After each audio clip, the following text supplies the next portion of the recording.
এই যে স্থবিরতা সারা বিশ্ব অর্থনীতিকে আজকে মূল্যস্ফীতি এবং নানা রকম সমস্যার সৃষ্টি করেছে।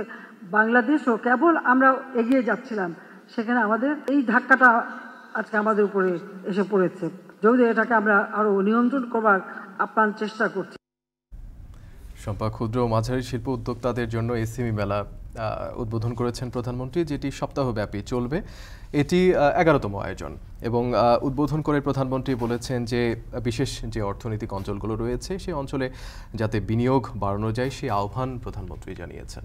পাশাপাশি বিপ্লব, আজকে প্রধানমন্ত্রীর বক্তব্যে কিন্তু মূল্যস্ফীতির প্রসঙ্গটি উঠে এসেছে। বিপ্লব, এ নিয়ে এখন দুপুরে থাকছে বিস্তারিত। আর পুরো আয়োজনে আপনাদের সঙ্গে আছি আমরা দুজন, আমি শম্পা বিশ্বাস এবং আমি বিপ্লব রায়হান।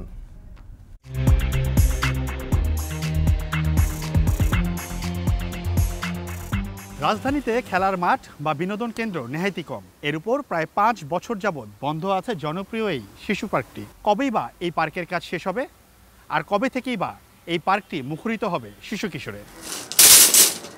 এটা উন্নয়ন কাজের জন্যই হোক বা নানাবিধ প্রতিবন্ধকতার কারণেই হোক, খোলা জায়গা, মাঠ, বৃক্ষ এগুলাই বেশি থাকবে। তো আমরা যদি সারফেসকে অনেক বেশি কনক্রিট করে ফেলি তো সেটা কখনোই ভালো হবে না। এটা নিয়ে পরিকল্পনা করা হলো, তড়িঘড়ি করেই শিশু পার্কের বন্ধ করে দেওয়া হয়েছে। সেই জায়গাটায় সমন্বয়হীনতা হয়েছেই। আগামী বছরের মধ্যে আমাদের শিশু পার্কের রাইড লাগানো এই পর্যায়ে চলে যাবে। উদ্যানের প্রকল্পে আটকে আছে শিশুদের আনন্দ, শুনছিলাম। শুধুমাত্র সমন্বয়হীনতার কারণে 5 বছর ধরে রাজধানী শিশু পার্ক বন্ধ রয়েছে এবং আধুনিকায়নে 604 কোটি টাকা ব্যয় শুধু কংক্রিটের আধিপত্য দেখছিলাম আমরা। বিপ্লব, এদিকে প্রতি বছর সংসদ সদস্যদের 5000 চারা গাছের দেওয়ার কথা থাকলেও সেটি কিন্তু এবার বরাদ্দ কমিয়ে করা হয়েছে 3000 এবং এর ফলে চাইলেও সব রাস্তায় কিন্তু গাছ লাগানো সম্ভব হবে না।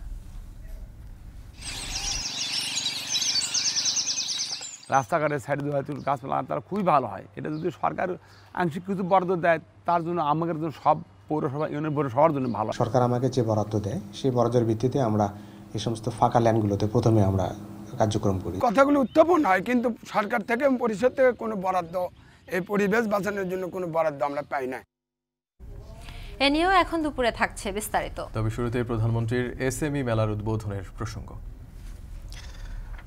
মূল্যস্ফীতি নিয়ন্ত্রণে আপ্রাণ চেষ্টা করছে সরকার জানিয়ে প্রধানমন্ত্রী শেখ হাসিনা বলেছেন বিশ্ব অর্থনীতির প্রভাব পড়েছে বাংলাদেশে। সকালে সপ্তাহব্যাপী এসএমই পণ্য মেলার উদ্বোধনী অনুষ্ঠানে বক্তব্য রাখেন তিনি। বলেন, মানুষের ক্রয় ক্ষমতা বেড়ে যাওয়ায় দেশেই নতুন বাজার তৈরি হচ্ছে। চাকরির পিছনে না ছুটে যুব সমাজকে উদ্যোক্তা হবার আহ্বান জানান তিনি। ব্যবসা বাণিজ্য প্রসারে অর্থনৈতিক কূটনীতি বাড়ানোর তাগিদ দেন প্রধানমন্ত্রী। বিস্তারিত হাসিব বিল্লার প্রতিবেদনে। দেশের তৈরি পণ্য অভ্যন্তরীণ চাহিদা মিটিয়ে ছড়িয়ে যাচ্ছে বিশ্বের বিভিন্ন দেশে। উৎপাদিত এসব পণ্যের বড় অংশই আসে ক্ষুদ্র ও মাঝারি শিল্পের মাধ্যমে। এ খাতে নিয়ন্ত্রণ হয় দেশের অর্থনীতির 70%, যা মোট শিল্প কর্মসংস্থানের প্রায় 85%।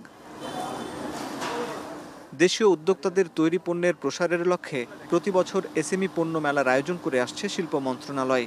রোববার শুরু হলো 11তম জাতীয় ক্ষুদ্র ও মাঝারি শিল্পের এসএমই পণ্য মেলা। এতে অংশ নিয়েছে 350টির বেশি ক্ষুদ্র ও মাঝারি শিল্প প্রতিষ্ঠান, যার মধ্যে 60% নারী উদ্যোক্তা। সকালে বঙ্গবন্ধু আন্তর্জাতিক সম্মেলন কেন্দ্রে 7 দিন ব্যাপী মেলার উদ্বোধন করেন প্রধানমন্ত্রী শেখ হাসিনা। জাতীয় এসএমই উদ্যোক্তা পুরস্কার 2023 বিজয়ী 7 জন মাইক্রো, ক্ষুদ্র, মাঝারি ও স্টার্ট আপ উদ্যোক্তাকে ক্রেস্ট ও সম্মাননা তুলে দেন প্রধানমন্ত্রী। তার প্রতিষ্ঠান হাত বাক্স। দেশীয় পণ্যের প্রসারে এসএমই মেলার গুরুত্ব তুলে ধরে প্রধানমন্ত্রী বলেন, অর্থনৈতিক উন্নয়নে বিশেষ ভূমিকা রাখবে ক্ষুদ্র ও মাঝারি উদ্যোক্তারা। বিশেষ অর্থনৈতিক অঞ্চলে এসএমই খাতের উদ্যোক্তাদের বিনিয়োগের আহ্বান জানান তিনি।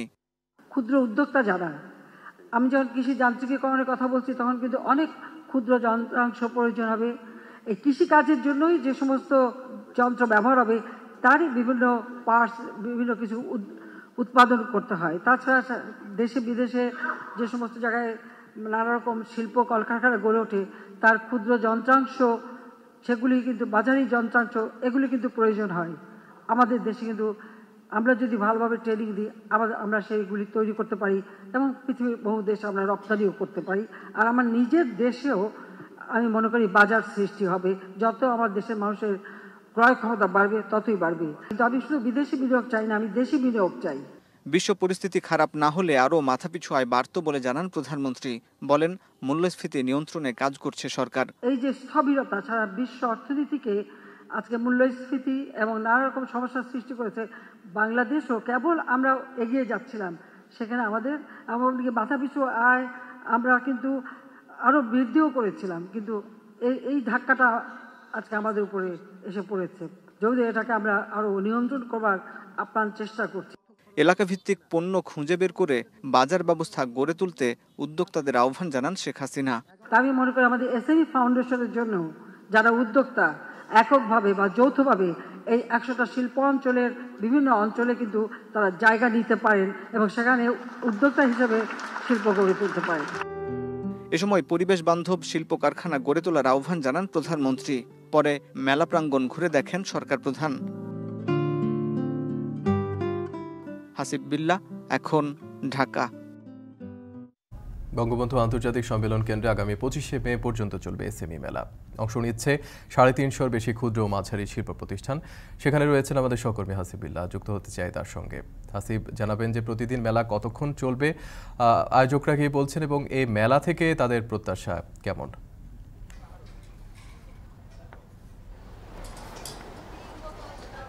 বিপ্লব, প্রতিদিন সকাল 10টা থেকে রাত 9টা পর্যন্ত মেলা চলবে এবং আজকের যে মেলাটি শুরু হলো, এই মেলাটি আগামী 7 দিন, মোট 7 দিন চলবে এই মেলা, যেখানে দেশের শিল্প উদ্যোক্তারা, ক্ষুদ্র এবং মাঝারি শিল্প উদ্যোক্তারা তাদের নিজেদের উৎপাদিত পণ্য এই মেলায় নিয়ে এসেছেন এবং তারা সেই মেলায় প্রদর্শন করছেন বিভিন্ন তাদের উৎপাদিত নানান ডিজাইনের পণ্য এবং বিক্রিও করছেন। এখানে প্রায় 350 শতাধিক প্রতিষ্ঠান এই মেলায় অংশ নিয়েছে।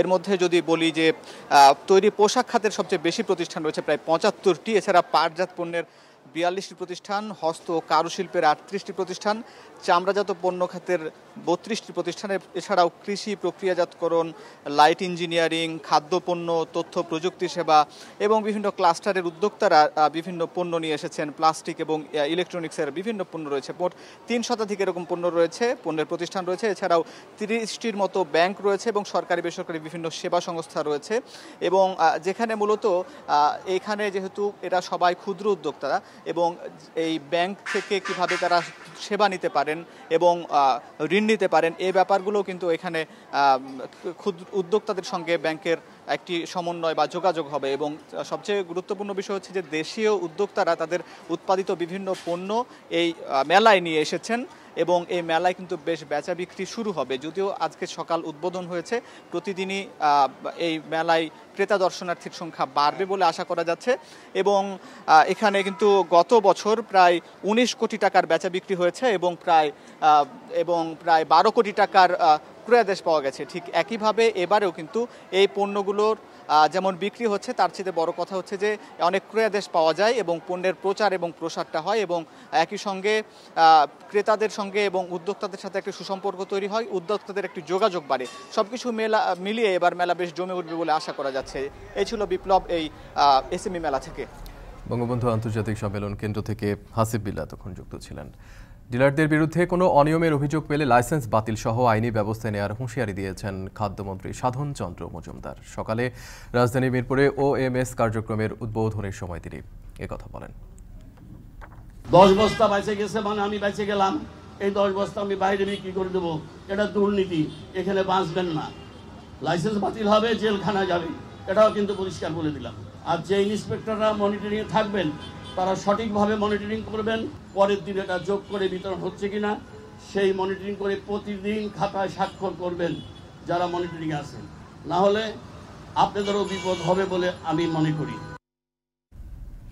জুলাই থেকে মেট্রো রেলের টিকিটের উপর ভ্যাট বসালে এর গতি কমবে বলে মনে করেন DMTCL এর এমডি। এদিকে মতিঝিল থেকে কমলাপুর অংশ নির্মাণ কাজের অগ্রগতি প্রায় 35%। আরও জানাচ্ছেন মুন্নাফ রশিদ।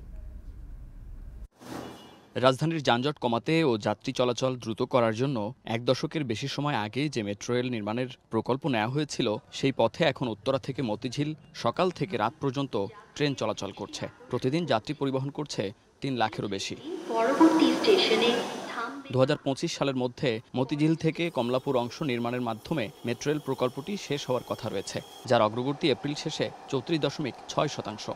স্মার্ট এ প্রকল্পে যে বিনিয়োগ হয়েছে তা শুধু টিকিটের আয়ে উঠে আসতে সময় লাগবে 45 বছর। তাই সম্প্রতি এর টিকিটের উপর ভ্যাট আরোপের সিদ্ধান্ত নেয় এনবিআর। বিতর্ক শুরু এরপর। রোববার রাজধানীতে মেট্রো রেলের ব্র্যান্ডিং অনুষ্ঠানে ভ্যাট আরোপের সমালোচনা করেন ডিএমটিসিএল এর এমডি। 15% যদি ব্যাট দিতে হয়, এটার বার্ডেনটা কিন্তু আপনারা যারা স্টেক হোল্ডার যাত্রী বসে আছেন, যাত্রীদের উপরই বর্তাবে। যদি ওই ভ্যাটটা আদায় করা না হয় এবং তার ভিত্তিতে যদি দেওয়া না হয়, তাহলে মেট্রো রেল এখন যেই গতিতে চলছে, যেই স্বাচ্ছন্দ্যে চলছে, এই স্বাচ্ছন্দ্যে যে কোনো সময় ছন্দপতন করতে পারে। পরে প্রধান অতিথির বক্তব্যে উঠে আসে বিষয়টি। বলেন, মেট্রো রেলের ভাড়ার উপর ভ্যাট আরোপ সিদ্ধান্ত সঠিক নয়। বিষয়টি পুনর্বিবেচনার জন্য প্রধানমন্ত্রীর কাছে আবেদন করা হয়েছে বলেও জানান সড়ক পরিবহন ও সেতুমন্ত্রী। হঠাৎ করে এখানে 15% ভ্যাটের ঘোষণা দিল, 15% ভ্যাট। ভারতে কি সেটা আছে? ভারতে কোনো ভ্যাট নেই, তাহলে আমরা কেন করব? আমি মাননীয় প্রধানমন্ত্রীকে বিষয়টি জানিয়েছি যে এনবিআর এর এই সিদ্ধান্ত, this is not right, this is wrong decision. Smart Dhaka গড়ার লক্ষ্যে জরাজীর্ণ বাসগুলোকে শৃঙ্খলায় আনতে মেয়রকে তাগিদ দেন ওবায়দুল কাদের। এ সময় বিআরটি এর ব্যর্থতার কথা তুলে ধরেন তিনি। এই শহরে যে লেটেস্ট মডেলের কার অ্যান্ড জিপ ব্যবহার করা হয়, সেই তুলনায় আমাদের বাসগুলোর কেন এত জরাজীর্ণ চেহারা? আমি মেয়র সাহেবকে বলবো, তারা আন্তরিকভাবে চেষ্টা করছে, আমাদের উত্তরের মেয়র, দক্ষিণের মেয়র, আমি তাদের বলবো এই ব্যাপারটা একটু। যাত্রীরা যেন মেট্রো রেলকে শৃঙ্খলার মধ্য দিয়ে ব্যবহার করে সে বিষয়ে নির্দেশনা দেয়া হয়। মুন্নাফ রশিদ, এখন, ঢাকা। কবে উন্মুক্ত করা হবে রাজধানীর শাহবাগের শিশু পার্ক? এমন প্রশ্নের নেই কোনো উত্তর। ঢাকা দক্ষিণ সিটি কর্পোরেশন, গৃহায়ন ও গণপূর্ত এবং মুক্তিযোদ্ধা মন্ত্রণালয়ের সমন্বয়হীনতায় 5 বছর ধরে আটকে আছে শিশু পার্কের উন্নয়ন কাজ। তবে আগামী 2 বছরের মধ্যে সব রাইড এনে চালু করতে চায় ডিএসসিসি। সিউল আহমেদের প্রতিবেদন, ক্যামেরায় ছিলেন আনিসুর রহমান। 1983 সালের শাহবাগের ঠিক এই জায়গাটি থেকেই এই শিশু পার্কটি যাত্রা শুরু করে। তখন এই শিশু পার্কটির দায়িত্বে ছিল স্থানীয় সরকার প্রশাসন মন্ত্রণালয়, আর দেখভালের দায়িত্ব ছিল ঢাকা সিটি কর্পোরেশন। তবে পরবর্তীতে যখন 2 সিটি কর্পোরেশন বিভক্ত হয়ে যায়, তখন এটি রক্ষণাবেক্ষণ এবং দেখভালের পুরোপুরি দায়িত্ব পায় ঢাকা দক্ষিণ সিটি কর্পোরেশন। তবে বিগত 5 বছর যাবৎ বিভিন্ন উন্নয়ন কাজের নামে এবং বিভিন্ন জটিলতায় এই শিশু পার্কটি বন্ধ রয়েছে। ঠিক 1 বছর আগে এখন টিভির পর্দায় আমরা দেখিয়েছিলাম এই শিশু পার্কটির উন্নয়নের কাজ কতটুকু হয়েছিল। ঠিক 1 বছর পর এই শিশু পার্কটির উন্নয়ন কাজের অগ্রগতি কতদূর, সেটি এখন আমরা দেখব। রাজধানীর শাহবাগ শিশু পার্ক প্রায় 15 একর জমির উপর 1979 সালে প্রতিষ্ঠিত হয়। 2019 সালে জানুয়ারিতে ঢাকা দক্ষিণ সিটি কর্পোরেশন একটি বিজ্ঞপ্তি প্রকাশের মাধ্যমে রাজধানীর রমনা শিশু পার্কটি বন্ধ ঘোষণা করে। তৃতীয় পর্যায়ে সোহরাওয়ার্দী উদ্যানে স্বাধীনতা স্তম্ভ নির্মাণ প্রকল্পের আওতায় এই শিশু পার্কের উন্নয়ন ও আধুনিকায়নের জন্য বন্ধ রাখা হয়। নোটিশে জানানো হয়, সার্বিক বিষয় ও দুর্ঘটনা থেকে নাগরিকদের রক্ষায় রাখতে সর্বসাধারণের জন্য বন্ধ করা হয় কেন্দ্রীয় শিশু পার্ক। শিশু পার্কের স্থানের মাঝামাঝি ভূগর্ভস্থ গাড়ি পার্কিং, জলাধারা, আন্ডারপাস, হাঁটার পথ এবং মুক্তিযুদ্ধের স্মৃতিস্তম্ভ নির্মাণ কাজ চলমান রয়েছে। মুক্তিযুদ্ধ বিষয়ক মন্ত্রণালয়ের এই কাজ শেষে শিশু পার্কের স্থান ডিএসসিসি কর্তৃপক্ষকে বুঝিয়ে দেওয়ার পরই কাজ শুরু করবে ঢাকা দক্ষিণ সিটি কর্পোরেশন। পার্কের আধুনিকায়নে প্রায় 604 কোটি টাকা একনেক থেকে অনুমোদন পেয়েছে। এর মধ্যে 483 কোটি টাকা দিবে সরকার। এই টাকার 50 ভাগ অনুদান এবং 50 ভাগ ঋণ হিসাবে দেয়া হচ্ছে। বাকি 120 কোটি টাকা দক্ষিণ সিটির তহবিল থেকে খরচ করা হবে। অনুমোদিত প্রকল্পে 415 কোটি টাকা খরচ হবে 15টি অত্যাধুনিক রাইড কেনা ও স্থাপনে।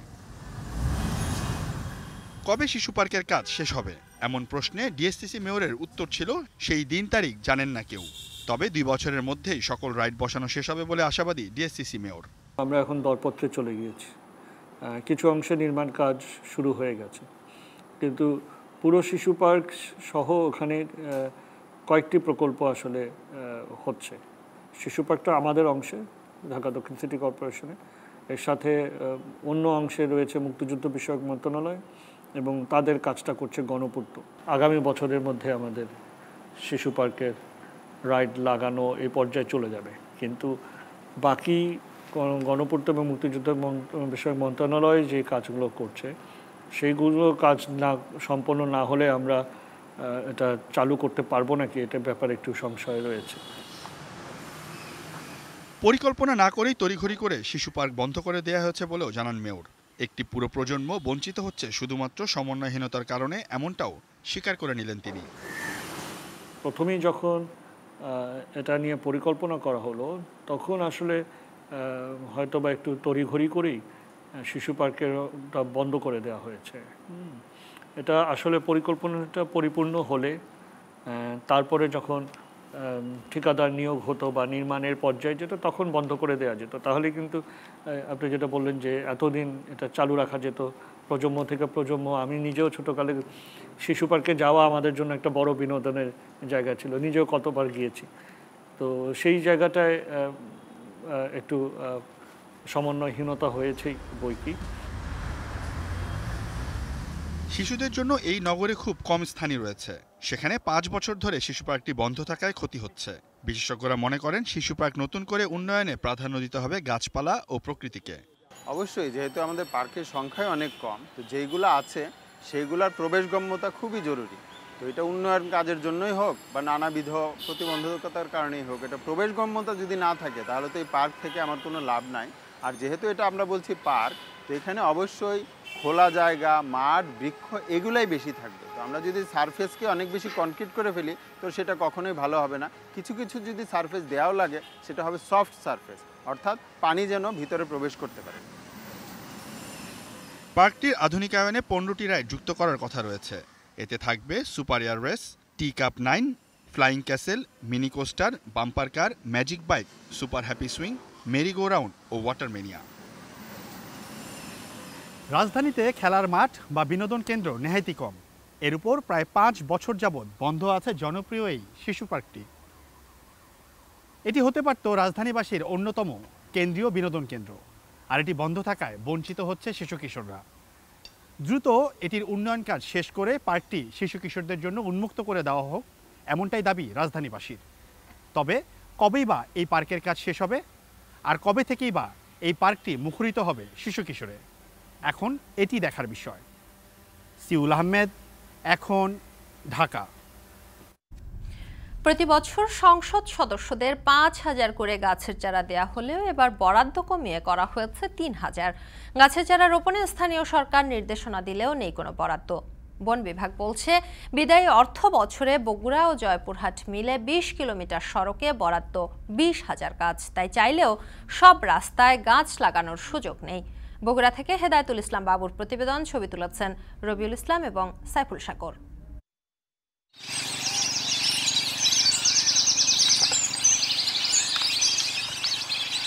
পাখির ছানাদের নিরাপদ আবাসটুকু থাকবে তো? উন্নয়নের ধোঁয়া তুলে গাছ কাটার বদলে রোপিত নতুন চারায় ভবিষ্যতেই বা পাখপাখালির নিরাপদ আবাসের নিশ্চয়তা কতটুকু?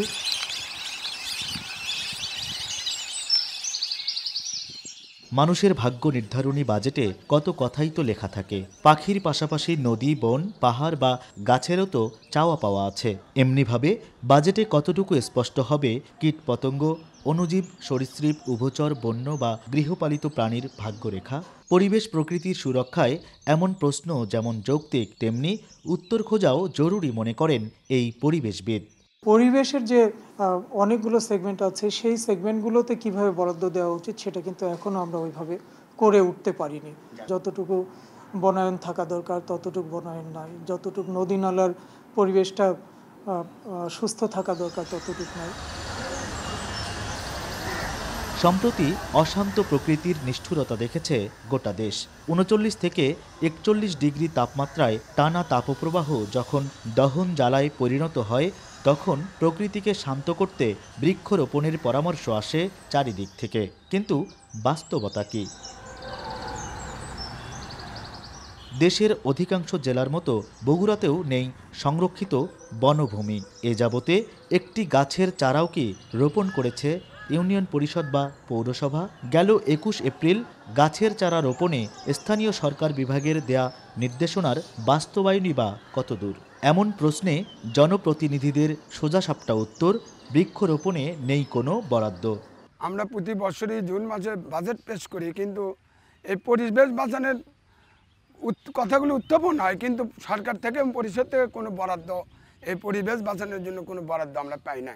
গাছ পালা লাগালে পরিবেশ রক্ষা হবে, দেশ রক্ষা হবে, সবাই রক্ষা হবে, দেশে বিপদ কম হবে, রাস্তাঘাটের সাইডে গাছপালা লাগানো তারা খুবই ভালো হয়। এটা যদি সরকার আংশিক কিছু বরাদ্দ দেয়, তার জন্য আমাদের জন্য সব পৌরসভা ইউনিয়ন পরিষদ সবার জন্য ভালো। যদি এইসব পর্যাপ্ত বাজেট এবং সুরক্ষা নিরাপত্তা সঠিক হয়, তাহলে আমাদের মতো বাংলাদেশে অনেক সংগঠন আছে যারা স্বেচ্ছায় এবং অবাধে কাজগুলো করতে পারবে। এদিকে জলবায়ু পরিবর্তনে বিরূপ প্রভাব মোকাবিলায় প্রতি বছর সংসদ সদস্যদের ৫,০০০ করে গাছের চারা দেয়া হলেও এবার তাদের বরাদ্দ ২,০০০ কমিয়ে ৩,০০০ করা হয়েছে। বগুড়ায় কাঁচা পাকা মিলে এলজিইডির এমন সড়ক আছে ৬,৭৭৮ কিলোমিটার, সড়ক ও জনপথ বিভাগের ৫৫০, প্রায় ৬৫ কিলোমিটার রেলপথ, আর পানি উন্নয়ন বোর্ডের বাঁধের দৈর্ঘ্য ৯৪ কিলোমিটার। কোনো কোনো বন্যা নিয়ন্ত্রণ বাঁধে গাছ চোখে পড়লেও বেশিরভাগ সড়কই তো বৃক্ষশূন্য। বন বিভাগ বলছে ২০২৩-২৪ অর্থবছরে বগুড়া ও জয়পুরহাট মিলে ২০ কিলোমিটার সড়কের জন্য তাদের বরাদ্দ মাত্র ২০,০০০ গাছ। চাইলেও সব রাস্তায় গাছ লাগানোর সুযোগ নেই প্রতিষ্ঠানটির। সুস্থ পরিবেশ যদি না পাই, তাহলে শুধুমাত্র ওই মৌলিক অধিকারগুলো বাস্তবায়ন হলেই কিন্তু হবে না, টিকে থাকা মুশকিল, সাস্টেনেবল থাকা মুশকিল। সরকার আমাকে যে বরাদ্দ দেয়, সেই বরাদ্দের ভিত্তিতে আমরা এই সমস্ত ফাঁকা ল্যান্ডগুলোতে প্রথমে আমরা কার্যক্রম করি। যেমন আমার এই ২৩-২৪ সালে বগুড়া সামাজিক বন বিভাগে আমার এখানে ২০ কিলোমিটার করছে। আমাদের স্বল্পতা আছে, জনবলের স্বল্পতা আছে, জনবলের স্বল্পতার বিষয়টা আমরা সরকারকে অবহিত করেছি। কলেজের মতো উচ্চ মাধ্যমিক শিক্ষা প্রতিষ্ঠানে উদ্ভিদ বিজ্ঞানের মতো বিভাগেও থাকে না বোটানিক্যাল গার্ডেনের জন্য আলাদা কোনো বরাদ্দ। পরিবেশ প্রকৃতির সুরক্ষায় বড় ভূমিকা রেখে চলার কথা যে নদ নদীগুলোর নিজের অস্তিত্বের প্রশ্নে লজ্জায় মুখ লুকোয় ভদ্রাবতীর মতো দখল দূষণে বিপন্ন এই অঞ্চলের প্রায় নদী। জলবায়ু পরিবর্তনের অভিঘাতে ক্রমাগত চারিদিকে যখন বিপদ ঘনীভূত হচ্ছে, তখনও নদী নালা, খালবিল, পুকুর, জলাশয় রক্ষায় তেমন কোনো উদ্যোগ নেই। আগামী প্রজন্মের জন্য একটি নিরাপদ আবাসভূমি রেখে যেতে হলে এখনই এদিকে নজর দেওয়ার তাগিদ পরিবেশবিদদের। হেদায়েতুল ইসলাম বাবু, এখন বগুড়া। এভারেস্টের চূড়ায় উঠলেন আরও এক বাংলাদেশি। পঞ্চম বাংলাদেশি হিসেবে অনন্য এক কীর্তি করেছেন চট্টগ্রামের তরুণ চিকিৎসক বাবর আলী। হিমালয়ের সিতিধার চূড়া জয়ের জন্য ১ এপ্রিল অভিযান শুরু করে আজ সকাল ৯:৩০ সেখানে পৌঁছান তিনি। সতীর্থ কর্মকারের প্রতিবেদনে বিস্তারিত। চট্টগ্রাম মেডিকেল কলেজ থেকে MBBS পাশ করেও থিতু হতে পারেননি। চিকিৎসা পেশা ছেড়ে দিয়ে ঠিক করলেন দুনিয়া ঘুরবেন। বলছিলাম বাবর আলীর কথা। ১১ বছর পর পঞ্চম বাংলাদেশি হিসেবে এভারেস্ট জয় করা দুঃসাহসী এক অভিযাত্রীর গল্প। ১ এপ্রিল নেপালের উদ্দেশ্যে দেশ ছাড়েন বাবর। পর্বতারোহণের প্রয়োজনীয় অনুমতি নিয়ে কাঠমান্ডু থেকে লুকলার উদ্দেশ্যে রওনা দেন।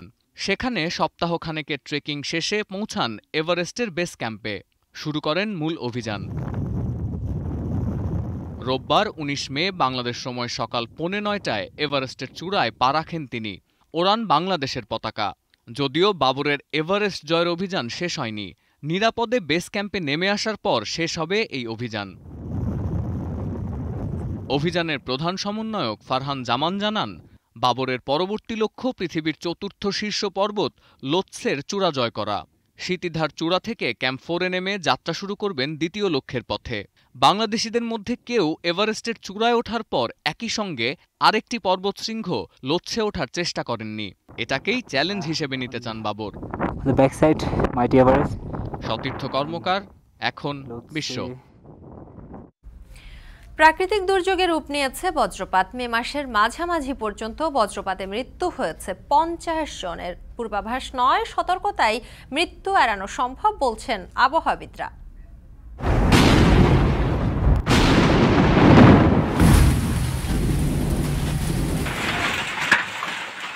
প্রতি বছরই হাওড়ে মনে 15-20 জন 25 জন গরু বাছুর গবাদি পশু সব অনেক মারা যায়। এটা তো বাদ দেওয়া লাগবো, কারণ আমরা এই বয়লে এই কাজ করি। বিভিন্ন রকম বজ্রপাত যে হয়, যেহেতু ওয়াইড এবং স্ক্যাটার পদ্ধতিতে হয়, সেই কারণে টাইম অ্যান্ড লোকেশন স্পেসিফিক বজ্রপাতের পূর্বাভাস দেওয়া একটু জটিল, যে কোন জায়গায় আঘাত আনবে। এটা আবহাওয়া দপ্তর অথবা আমাদের পরিবেশ দপ্তরের কাজ, কিন্তু মূল কাজটা হচ্ছে স্থানীয় সরকারকে সম্পৃক্ত, তারা যেন জিনিসটা অন করে। এ নিয়ে প্রতিবেদন থাকছে কিছুক্ষণ পর। এখন দুপুরের পর্যায়ে নিচ্ছি ছোট্ট একটি বিরতি, ফিরছি একটু পরে।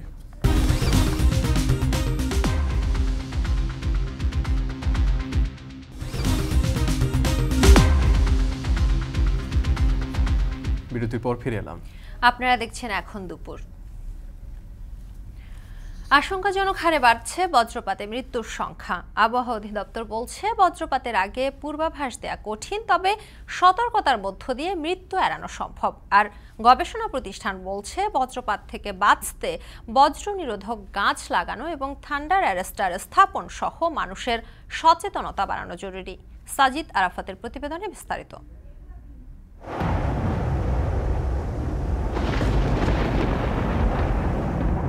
মেঘের আধার ফুঁড়ে তীব্র আলোর ঝলকানি, এক অপার্থিব সুন্দর অথচ ভয়ঙ্কর। আকাশে বিজলি চমকানোর দৃশ্য এখন আর উপভোগ্য নয়। জলবায়ুজনিত পরিবর্তনের প্রভাবে যা রূপ নিয়েছে আকস্মিক প্রাকৃতিক দুর্যোগে। দেশের বিভিন্ন এলাকায় ঝড় বৃষ্টিতে মৃত্যুর অন্যতম কারণ এই বজ্রপাত। দিনে দিনে বাড়ছে আতঙ্ক, চিহ্নিত হয়েছে নতুন দুর্যোগ হিসেবে। বজ্রপাত 3 ধরনের হয়ে থাকে, তবে এর মধ্যে সবচেয়ে আতঙ্কের নাম ক্লাউড টু গ্রাউন্ড, যাতে মৃত্যুর আশঙ্কা বেশি। আবহাওয়া অফিসের গবেষণা বলছে, বজ্রপাতের হার সবচেয়ে বেশি সুনামগঞ্জ, হবিগঞ্জ ও নওগাঁ জেলায়। দেশে বর্ষা মৌসুমে বজ্রপাতের হার গড়ে 51%, যার শিকার বেশিরভাগই কৃষক এবং খোলা মাঠে কাজ করা শ্রমজীবী। প্রতি বছরই হাওড়ে মনে 15-20 জন 25 জন গরু বাছুর গবাদি পশু সব অনেক মারা যায়। হাওড়ের মধ্যে টাটা টুটা পড়তে পারে, এখন এই রিস্ক নিয়ে তো আমরা কাজ করুন লাগে। বাচ্চা কাচ্চা আছে, সবার লয়ে তো চলন তো লাগবো, এটা তো বাদ দেওয়া লাগবো, কারণ আমরা এই বয়লে এই কাজ করি। টাটা ডোরে মানুষ মরে, গরু বাছুর মরে, সব কিছুরই একটা আতঙ্ক। আবহাওয়া অফিসের তথ্যমতে বেশিরভাগ বজ্রপাতই উত্তর পশ্চিম থেকে উৎপন্ন হয়ে দক্ষিণ পূর্ব দিকে ধাবিত হয়, যার স্থায়িত্ব হতে পারে 30 মিনিট থেকে 2 ঘন্টা পর্যন্ত। আবহাওয়া অধিদপ্তরের একটি পরিসংখ্যান বলছে, 2011 থেকে 2015 সাল পর্যন্ত বজ্রপাতে মৃত্যু হয়েছে 961 জনের, আর 2016 থেকে 2020 পর্যন্ত মৃতের সংখ্যা 1510 জন। আবহাওয়াবিদরা বলছেন, বিজলি চমকানো দেখামাত্র 30 সেকেন্ড গণনার মধ্যে পুনরায় যদি দেখা যায়, সেক্ষেত্রে 30 মিনিট পর্যন্ত নিরাপদে ঘরে অবস্থান করতে হবে। তাপপ্রবাহের পর যদি বজ্রঝড় সংঘটিত হয়, অনেক সময় দেখা গেছে এই বজ্রঝড়ের উচ্চতা অনেক উপরে উঠতে পারে। সুতরাং বৃষ্টি, দমকা বাতাস, জোড়ো হওয়া, বজ্রপাত এবং শিলাবৃষ্টি অনেক সময় ফেনোমেনাগুলো ত্বরান্বিত হওয়ার সুযোগ সৃষ্টি হয়। এই কারণে দীর্ঘ তাপপ্রবাহের পর যদি বজ্রঝড় হয়, তার শক্তিমাত্রা একটু বেশি থাকে। বজ্রপাতের আগে সঠিক পূর্বাভাস দেয়া জটিল প্রক্রিয়া বলছে তারা, তবে বেশ কিছু সতর্কতা মেনে চললে মৃত্যু এড়ানো যেতে পারে। সেই সঙ্গে জোর দিতে হবে জনসচেতনতা তৈরিতে। এই যে বিভিন্ন রকম বজ্রপাত যে হয়, যেহেতু ওয়াইড এবং স্ক্যাটার পদ্ধতিতে হয়, সেই কারণে টাইম অ্যান্ড লোকেশন স্পেসিফিক বজ্রপাতের পূর্বাভাস দেওয়া একটু জটিল, যে কোন জায়গায় আঘাত আনবে। তবে এটা ঠিক যে বজ্রপাত হতে পারে একটি মাত্র মেঘ থেকে, অথবা অনেকগুলো মেঘ থেকে, অথবা পাশাপাশি অনেকগুলো মেঘ সংযুক্ত হয়ে স্কোয়ার লাইন গঠন করে, সেখান থেকেও বজ্রপাত হতে পারে।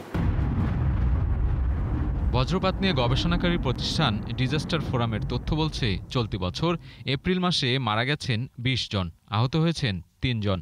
এছাড়া মে মাসের মাঝামাঝি পর্যন্ত 50 জনের প্রাণহানি ঘটেছে বজ্রপাতে।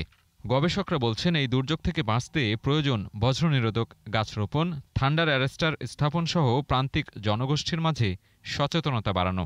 পাশাপাশি বজ্রপাতের সময় জলাশয়ের পাশে অবস্থান না করা, রাবারের জুতা ব্যবহার করা, বৈদ্যুতিক সরঞ্জাম ব্যবহার থেকে বিরত থাকার পরামর্শ দেন তারা। এই দুর্যোগের ক্ষতি নিরসনে স্থানীয় সরকার ও সংশ্লিষ্ট মন্ত্রণালয়কে জোরালো ভূমিকা রাখারও পরামর্শ তাদের।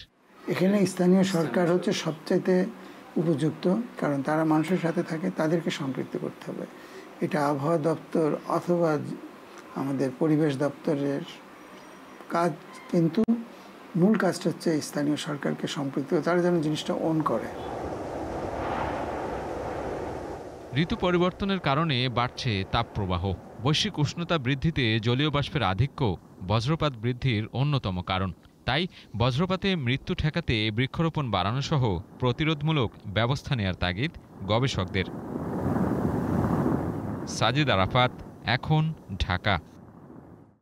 তীব্র গরমে ফসল নিয়ে বিপাকে কৃষকরা, অতিষ্ঠ জনজীবন। এছাড়া হাসপাতালগুলোতে বেড়েছে ঠান্ডা গরমজনিত রোগীর সংখ্যা। এ নিয়ে বিস্তারিত জানাতে রাজশাহীর কয়েরদাড়া আমবাগান থেকে যুক্ত হচ্ছেন সহকর্মী মাসুমা আক্তার, আর ময়মনসিংহ মেডিকেল কলেজ হাসপাতালের শিশু বিভাগ থেকে যুক্ত হচ্ছেন সহকর্মী ইমতিয়াজ আহমেদ। প্রথমে যেতে চাই মাসুমার কাছে। মাসুমা, জানাবেন যে রাজশাহীতে আজকে তাপমাত্রা কেমন, ফসলের ক্ষতি নিয়ে কৃষকরা কি বলছেন?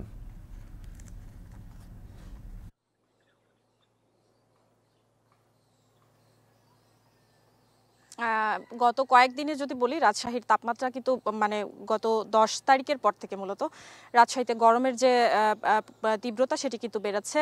রোদের যে পরিমাণ সেটি কিন্তু খানিকটা কম আগেকার যে সময়টি ছিল সে তুলনায়, তবে তীব্র গরম সেটি কিন্তু অনুভূত হচ্ছে অনেক বেশি। আবহাওয়া অফিস যেটি জানিয়েছে আজকে আমাদেরকে, গত কালকে এবং আজকেও কিন্তু 36 ডিগ্রির, আজকে দুপুর 1টা নাগাদ কিন্তু যে তাপমাত্রা পরিমাপ করা হয়েছে সেটি 35.2 ডিগ্রি সেলসিয়াস। সেটি তেমন কোনো তাপমাত্রা না হলেও, তীব্র কোনো তাপমাত্রা না হলেও কিন্তু যে গরমের যে অনুভূতি সেটি কিন্তু তীব্র আকার ধারণ করেছে। এর কারণ হিসেবে আবহাওয়া অফিস যেটি বলছে যে বাতাসে আর্দ্রতার পরিমাণ সেটি আগেকার সময়ে, অর্থাৎ গত মাসে যে টানা তাপপ্রবাহ চলেছিল সেই সময়টিতে কিন্তু তাপমাত্রা, আর্দ্রতার যে পরিমাণ বাতাসে সেটি 10 থেকে 25 ডিগ্রির মধ্যে ছিল, কিন্তু বর্তমান সময়ে এই মাসে যে গরমটি শুরু হয়েছে তার মধ্যে কিন্তু বাতাসে আর্দ্রতার পরিমাণ 50 থেকে 90% পর্যন্ত পৌঁছেছে। সেই কারণেই কিন্তু তীব্র গরম যে অনুভূত হচ্ছে এবং এতে করে জনজীবনে যে অস্বস্তি সেটিও তীব্র হয়েছে। একটু যদি জানিয়ে রাখি, এই মুহূর্তে আছি আমবাগানে। ফসলের ক্ষয়ক্ষতি বলতে যে কাঁচা শাকসবজির যে উৎপাদন হচ্ছে, যে চাষাবাদ যেগুলো করছেন কৃষকরা, সেখানে কিন্তু বেশ খানিকটা ক্ষতির সম্মুখীন হচ্ছেন তারা, কারণ তীব্র গরম বা রোদের কারণে কিন্তু ফসল উৎপাদনে তাদের খরচ সেটিও যেমন বাড়ছে, উৎপাদন ব্যয় বাড়ছে, পাশাপাশি কিন্তু তাদের বিভিন্ন ধরনের যে রোগবালাই বা আসলে রোদে বা গরমে যে ফসল ঝরে যাওয়ার যে বিষয়টি সেটি টিকিয়ে রাখতেও কিন্তু তাদের বেশ বেগ পেতে হচ্ছে। পাশাপাশি একই সাথে কিন্তু গ্রীষ্মকালীন যে সবজি, যে ফলগুলো রয়েছে, রাজশাহীর যে ঐতিহ্যবাহী আম রয়েছে সেটি কিন্তু পাকতে শুরু করেছে। এর মধ্যে বাগানগুলোতে আমগুলো পরিপক্ক হতে শুরু করেছে। প্রশাসনিক নিয়ম বেঁধে দেওয়ায় কিন্তু গত 15 তারিখ থেকে গুটি জাতের আমগুলো নামানো এর মধ্যে শুরু হয়েছে। পাশাপাশি আগামী 25শে মে থেকে শুরু হবে বিভিন্ন উন্নত জাতের আম, অর্থাৎ খেরসাপাত বা রানী পছন্দের মতো আমগুলো বাজারে গাছ থেকে নামার পরে বাজারে আসতে শুরু করবে। এই ছিল এখনকার মতো আমার কাছে রাজশাহীর আমবাগান থেকে সর্বশেষ। এবার আমরা ইমতিয়াজের কাছে যাব। ময়মনসিংহ, ইমতিয়াজ, জানাবেন যে শিশু বিভাগে চাপ কেমন দেখছেন, পাশাপাশি চিকিৎসা নিতে কোনো ভোগান্তির চিত্র আপনার চোখে পড়ছে কিনা? বিপ্লব, আপনি জানেন যে কিছুদিন আগেই কিন্তু সারা দেশের উপর দিয়ে তীব্র তাপদাহ কিন্তু বয়ে গেছে। সেই তাপমাত্রাটা যদিও কমেছে, কিন্তু আকস্মিকভাবে এই তাপমাত্রাটা কমে যাওয়াটাও একটা বিড়ম্বনা হয়েছে। বিশেষ করে এখন যে ব্যবসা গরমটা রয়েছে, এই গরমের কারণে কিন্তু শিশু থেকে শুরু করে সব বয়সী মানুষই কিন্তু রোগাক্রান্ত হচ্ছে এবং প্রতিদিনই ময়মনসিংহ মেডিকেল কলেজ হাসপাতালে প্রায় 4 থেকে 4,500 5,000-এর মতো কিন্তু রোগী প্রতিদিনই ভর্তি হচ্ছে নানান রোগ নিয়ে। কেউ হিট স্ট্রোকে আক্রান্ত হচ্ছেন, কেউ ঠান্ডা জ্বর থেকে শুরু করে যে অন্যান্য যে রোগগুলো রয়েছে, ডায়রিয়া, সব এই ধরনের রোগ নিয়ে কিন্তু প্রতিদিনই কিন্তু ভর্তি হচ্ছে। আমি রয়েছি ময়মনসিংহ ময়মনসিংহ মেডিকেল কলেজ হাসপাতালের শিশু বিভাগে এখানকার যিনি বিভাগীয় প্রধান রয়েছেন ডাক্তার জমশেদ আলী, তিনি আমাকে যে বিষয়টি জানিয়েছেন যে এই বিভাগের শয্যা রয়েছে 70টি, কিন্তু সেখানে তার বিপরীতে কিন্তু প্রত্যেক দিন 350 থেকে 400 রোগী কিন্তু প্রত্যেক দিন ভর্তি থাকে এবং বেশিরভাগ সময় যেহেতু যখন তীব্র গরম ছিল তখন বিশেষ করে নিউমোনিয়া এবং ডায়রিয়া রোগীটা বেশি ছিল। এখন নিউমোনিয়া রোগীটি একটু কম থাকলেও ডায়রিয়া, ঠান্ডা জ্বর থেকে শুরু করে চর্মরোগীর সংখ্যাটা কিন্তু বাচ্চাদের ক্ষেত্রে বেশ বাড়ছে এবং সেই সাথে আরেকটা সমস্যা বাড়ছে, সেটা হলো খিঁচুনি। এই রোগীগুলো কিন্তু আমরা বেশি দেখছি, বিশেষ করে এই ব্যবসা গরমের কারণে, এই তাপমাত্রা বাড়ার কারণে কিন্তু জ্বর থেকে তারপর বাচ্চাদের খিঁচুনি হচ্ছে, যেটার জন্য কিন্তু অনেক শিশুদেরকে আমরা এখানে এসে ভর্তি হতে দেখেছি এবং তারা কিন্তু চিকিৎসা নিচ্ছেন। এবং একটু বলে রাখা প্রয়োজন, ময়মনসিংহ মেডিকেল কলেজ হাসপাতালটি মূলত ময়মনসিংহ বিভাগের শেরপুর, জামালপুর, নেত্রকোনা এবং কিশোরগঞ্জ থেকে কিন্তু প্রত্যেক দিন হাজার হাজার রোগী কিন্তু এখানে আসেন চিকিৎসা নেওয়ার জন্য। ময়মনসিংহ মেডিকেল কলেজ তো রয়েছে, পাশাপাশি অন্যান্য যে বেসরকারি হাসপাতালগুলো রয়েছে, ডায়াগনস্টিক সেন্টারগুলো রয়েছে, সেখানেও কিন্তু বেশ রোগীর চাপ কিন্তু আমরা দেখতে পেয়েছি। বিশেষ করে এই গরম পড়াতে কিন্তু সেই রোগীদের কিন্তু আসতে দেখছি আমরা, এবং যেটা রোগীরা বলছেন তাদের কোনো সমস্যা হচ্ছে কিনা বা চিকিৎসা নিতে সমস্যা হচ্ছে কিনা, যেটা ডাক্তাররা বলছেন যেটা এত চাপের মধ্যে তাদেরকে রোগীর এই সেবা শুশ্রূষা এবং চিকিৎসা দিতে কিন্তু বেশ হিমশিম খেতে হচ্ছে। তারপরেও তারা যথাসাধ্য চেষ্টা করে যাচ্ছেন রোগীদেরকে সর্বোচ্চ চিকিৎসা দেওয়ার জন্য। সব মিলিয়ে এই ছিল ময়মনসিংহ মেডিকেল কলেজ থেকে আমার কাছে সর্বশেষ খবর। বিপ্লব। তীব্র গরমে অতিষ্ঠ জনজীবন, বাড়ছে গরমের নানা রোগবালাই। বিস্তারিত জানছিলাম, ইমতিয়াজ আমাদের সঙ্গে যুক্ত ছিলেন। এখন দুপুরের সময় হলো ছোট্ট আরেকটি বিরতির, ফিরছি একটু পর।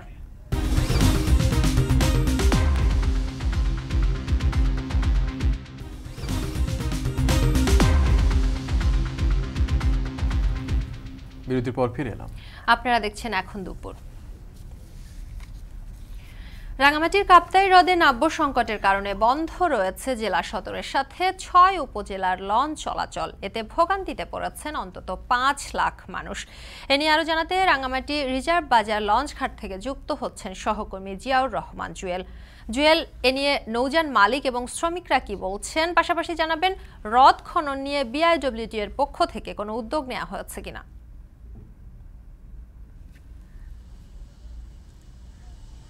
শম্পা, আমি সর্বশেষ আপনার যে প্রশ্ন সেটি দিয়ে শুরু করতে চাই যে রাঙ্গামাটির যে কাপ্তাই হ্রদ, এই হ্রদটি খননের জন্য এরই মধ্যে আসলে 977 কোটি টাকার একটি ডিপিপি প্রস্তাবনা পাঠানো হয়েছে মন্ত্রণালয়ে, যেটি আসলে সরকার এক নাকি অনুমোদনের পরেই এই কার্যক্রম শুরু করবে বলে আমাকে আজকে রাঙ্গামাটি যে জেলা প্রশাসক মোহাম্মদ মোশাররফ হোসেন খান জানিয়েছেন। একটু বলে রাখি যে রাঙ্গামাটি এই জেলা সদরের সঙ্গে মূলত 7টি উপজেলার নৌ যোগাযোগ, যেখানে এই পানি স্বল্পতায় আসলে এখন এখানে 53টি লঞ্চ, আমি এখান থেকে দাঁড়িয়ে আছি রাঙ্গামাটি রিজার্ভ বাজার লঞ্চ ঘাট, যেখান থেকে 53টি লঞ্চ বড় এই 12টি রুটে আসলে 7টি উপজেলার সঙ্গে যুক্ত। এই লঞ্চগুলো এখন পানি স্বল্পতার কারণে গাছের গুঁড়ি যেমন ভেসে উঠেছে, সেখানে মাটি ভেসে উঠেছে, এখানে লেগে যাচ্ছে, ইঞ্জিন নষ্ট হচ্ছে এবং দীর্ঘক্ষণ গন্তব্যে পৌঁছাতে অনেক সময় লাগছে, যেটি এখানকার যাত্রীরা বলছেন যেখানে আগে 2-3 ঘন্টা সময় লাগতো সেখানে 5 থেকে 7 ঘন্টা সময় লাগছে।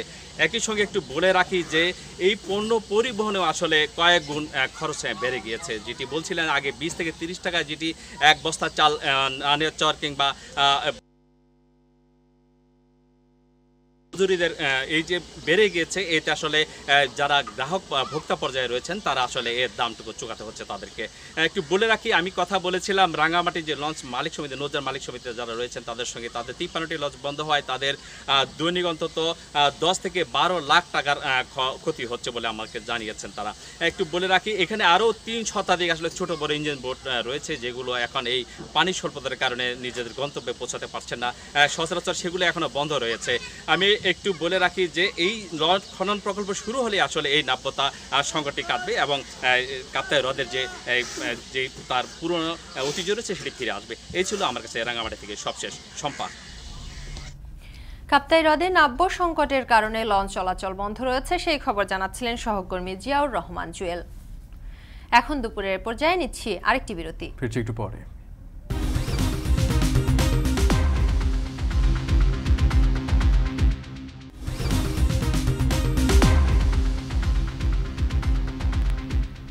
বিরতির পর ফিরে এলাম। দেখছেন এখন দুপুর। দেশের বাইরের প্রসঙ্গ, গাজার উত্তরাঞ্চলে জাবালিয়া শরণার্থী শিবির নিশ্চিহ্ন করে দিতে মরিয়া ইসরায়েলের সেনারা। বেসামরিক স্থাপনার দিকে ধেয়ে আসছে যুদ্ধ বিমান আর ট্যাঙ্ক, নিমিষে ধ্বংসস্তূপে পরিণত হচ্ছে গোটা শহর।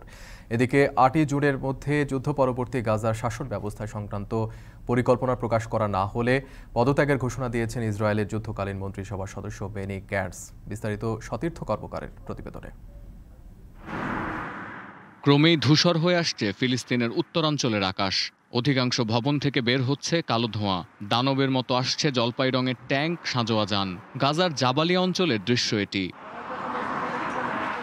গাজার 8 শরণার্থী শিবিরের মধ্যে সবচেয়ে বেশি আশ্রয় কেন্দ্র স্থাপন করা হয় জাবালিয়া শহরে।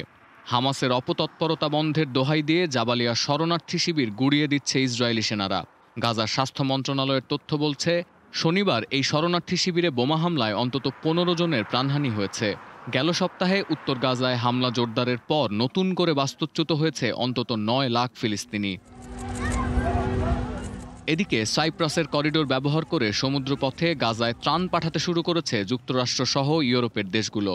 শনিবার যুক্তরাষ্ট্রের অস্থায়ী জেটি থেকে ত্রাণ নিয়ে নুসেইরাত শরণার্থী শিবিরের দিকে অগ্রসর হতে থাকা ট্রাকের সামনে ভিড় করে ক্ষুধার যন্ত্রণায় মরিয়া গাজাবাসী।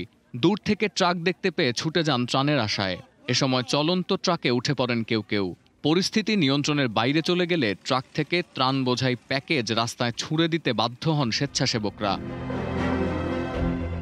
অন্যদিকে গত নভেম্বর থেকে ইসরায়েলের যুদ্ধকালীন মন্ত্রিসভার ঐক্যে ফাটল ধরেছে এমন খবর প্রচার করে আসছিল গণমাধ্যমগুলো। গাজায় যুদ্ধোত্তর পরিকল্পনার অভাব এই বিভক্তিকে আরও বাড়িয়ে দিয়েছে। এমন পরিস্থিতিতে গাজার শাসন ব্যবস্থা নিয়ে যুদ্ধকালীন মন্ত্রিসভা প্রস্তাবিত 6 দফা পরিকল্পনা 8 জুনের মধ্যে চূড়ান্ত করতে ব্যর্থ হলে ক্যাবিনেট থেকে পদত্যাগের ঘোষণা দিয়েছেন মন্ত্রিসভার সদস্য বেনি গ্যান্টস। המנהיגות חייבת לראות את התמונה הרחבה, לאתר סיכונים, לזהות הזדמנויות ולגבש אסטרטגיה לאומית מעודכנת. כדי שנוכל להילחם כתף אל כתף. যুদ্ধকালীন মন্ত্রিসভার পরামর্শ না শুনলে গোটা ইসরায়েলের ভবিষ্যৎ অন্ধকারে তলিয়ে যেতে পারে এমন আশঙ্কা জানান তিনি। אם תעדיף את הלאומי על האישי ותבחר ללכת בדרכם של הרצל, בן גוריון, בגין ורבין, תמצא בנו שותפים למאבק. אבל אם תבחר ללכת בדרכם של קנאים ותוביל את האומה כולה אל תהום. এদিকে হামাসের হাতে জিম্মি চতুর্থ ব্যক্তির মরদেহ উদ্ধার করেছে ইসরায়েল। אני מעדכן הערב כי גופתו של החטוף הישראלי רון בנימין, זיכרונו לברכה, חולצה גם כן במבצע המשותף של צה"ל ושב"כ. সতীর্থ কর্মকার, এখন বিশ্ব। কিরগিজস্তানে এখনো চরম আতঙ্কে সময় পার করছেন বিদেশি শিক্ষার্থীরা। এরই মধ্যে দেশটি থেকে 140 শিক্ষার্থীকে শনিবার রাতে লাহোরে ফিরিয়ে আনা হয়েছে। সতর্ক অবস্থানে অন্যান্য দেশের শিক্ষার্থীরাও। ওই ঘটনায় কিরগিজস্তানের নিরাপত্তা বাহিনী বেশ কয়েকজনকে গ্রেপ্তার করেছে। মোতায়েন করা হয়েছে নিরাপত্তা বাহিনীর বাড়তি সদস্য। দেশটির স্থানীয় সংবাদ মাধ্যমে বলা হয়, মেডিকেল বিশ্ববিদ্যালয়ের একটি হোস্টেলে গত 13 মে বিদেশি শিক্ষার্থী এবং স্থানীয়দের মধ্যে সংঘর্ষ হয়। এরপর মিশর থেকে আসা মেডিকেল শিক্ষার্থীদের সঙ্গে কিরগিজ শিক্ষার্থীদের মারামারির ভিডিও ভাইরাল হওয়ার পরেই পরিস্থিতি উত্তাল হয়। পরে স্থানীয় বিক্ষোভকারীরা জড়ো হয়ে রাস্তা দখল করে এবং ভাঙচুর চালায়। এরপর থেকে রাজধানী বিশকেকে গত কয়েকদিন ধরে উত্তেজিত জনতা পাকিস্তান, ভারত এবং বাংলাদেশের শিক্ষার্থীদের আবাসস্থল লক্ষ্য করে বিক্ষিপ্ত হামলা চালায়।